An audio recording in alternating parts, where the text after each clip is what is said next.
dark matter. His reflection raised its hand.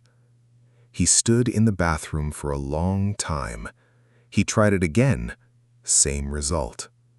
He turned the bathroom light on and off. He cleaned the mirror. He checked the medicine cabinet behind it to see if there was something behind the glass.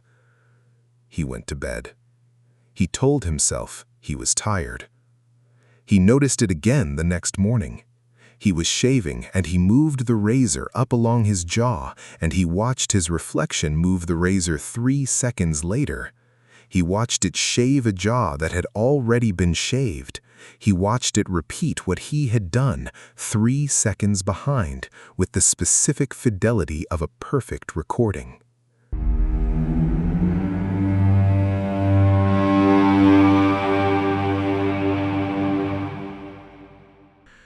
Story 9. The Weight of Water. The first footprints appeared 6 weeks after Emma drowned. Helen found them on a Tuesday morning.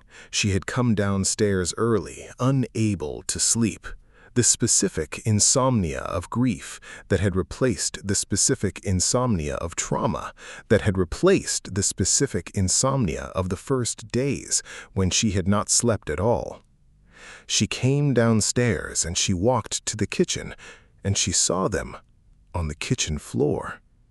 Small, child-sized, the wet impression of bare feet on hardwood, the print of a small heel, the 5 toes, the arch, coming from the basement door, going toward the hallway, going toward the stairs. Helen stood in the kitchen doorway for a long time. She was a practical woman. She was an architect. She had spent 20 years in a discipline that was organized around what was possible and what was not, and the clear line between those two things. She was practical, and she was grieving, and those two things existed simultaneously in her. And she stood in the kitchen doorway, and she looked at the wet footprints. She went to the basement door. She opened it. The basement was dry. It had always been dry. She had checked obsessively after Emma was born, the usual parental audit of a space where a child might fall. Dry. No water damage. No flooding. Dry this morning, too. She went down the stairs. She turned on the light. She looked at the basement floor. Dry. No water. The usual organized storage of a family's accumulated things. She went back upstairs. She looked at the footprints. She wiped them up. She stood in the kitchen and she breathed, and she was practical. The footprints came back on Thursday. Same pattern, basement door to hallway to stairs, wet, small, child-sized. She followed them upstairs. They went to Emma's room. She stood outside Emma's room for a long time. She had not been in Emma's room since Emma died. She had closed the door and she had not opened it. Her husband, Michael, who was not here, who had not been here since he went to his brother's and had not come back, which she understood and did not forgive simultaneously. Michael had suggested they should go in at some point. She had said, at some point, and had not opened the door. The footprints stopped at Emma's door. She put her hand on the handle. She did not open it. She stood there with her hand on the handle for a very long time. Then she went back downstairs. She called her sister. Her sister came. Together they went into Emma's room. The room was exactly as it had been. The bed with the purple comforter, the bookshelf with the books organized by color, because Emma had gone through a phase of organizing everything by color.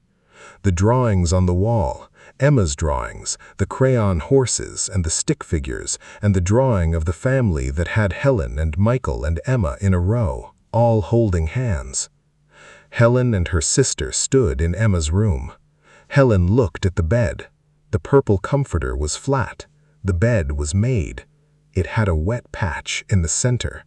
Small, child-sized, the impression of a small body, wet, as if someone small had been lying on it and then gotten up. Helen looked at the wet patch. She looked at her sister.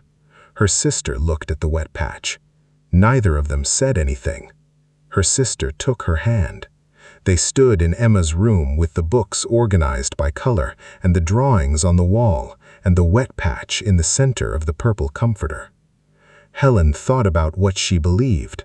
She was an architect. She believed in structure and in what was possible and in the clear line between what was and what was not. She thought about Emma, about the sound Emma made when she came into the kitchen in the mornings, the specific sound of small feet on hardwood, the same sound as the footprints, but alive, accompanied by voice and movement and presence. She thought about the wet patch on the purple comforter. She thought about what she believed. She was an architect. She believed in what was possible.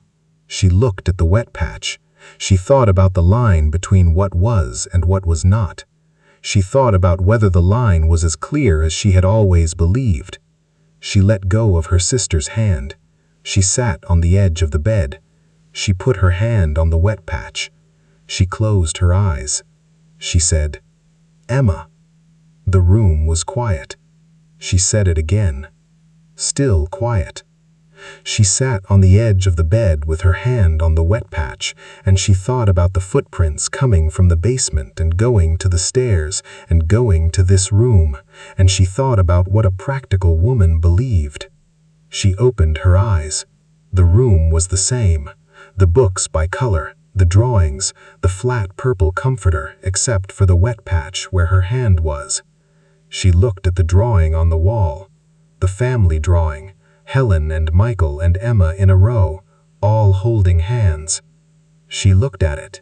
She had not looked at it since. She looked at it now. Emma had drawn the three of them holding hands, the stick figures with the big round heads, her own name written above the middle figure in the unsteady letters of a 6-year-old. She looked at the figure on Emma's left, the figure that was her. She looked at the hand of that figure. Emma had drawn it holding Emma's hand. She looked at Emma's other hand.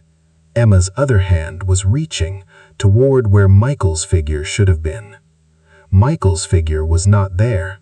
There were 3 names written, Mommy and Emma, and the third name. She had not noticed the third name before. She looked at it. She looked at it for a long time. She put her hand back on the wet patch of the purple comforter. She sat in Emma's room. She thought about the line between what was and what was not. She thought about a 6-year-old who knew something that her parents had not known. She thought about the footprints, about where they had come from, about where they had gone. She sat in the room. She waited. Next time on Dark Matter.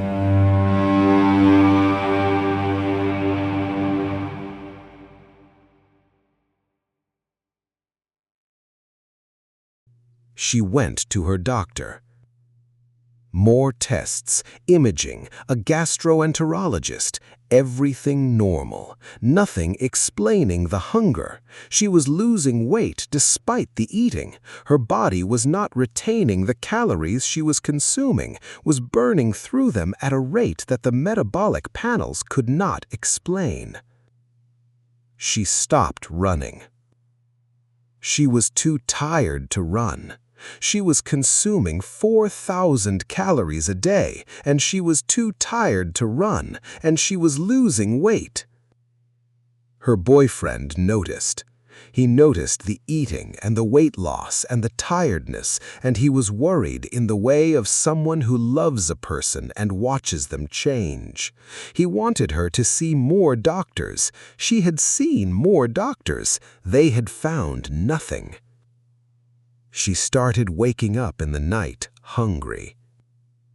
She would wake at 3 a.m. and the pulling sensation in her stomach and chest would be so acute that she would have to get up and eat.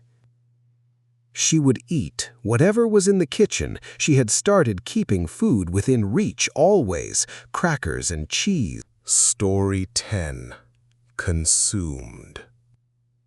The hunger started in March. Nina had always had a healthy appetite. She was an athlete. She ran 40 miles a week and had the caloric needs of someone who ran 40 miles a week, and she ate accordingly. She knew her body well. She had lived in it for 31 years, and she understood its requirements and its rhythms. In March, the requirements changed. She started eating more, not dramatically at first, an extra serving at dinner, a second breakfast on the days she ran long.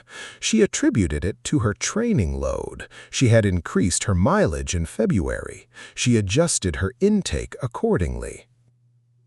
By April, she was eating twice what she usually ate, and still finishing meals feeling empty, in a way that was not the comfortable empty of someone who had eaten enough, but the hollow, demanding empty of someone who had eaten nothing. She went to her doctor. Blood work, thyroid, metabolic panel, everything normal.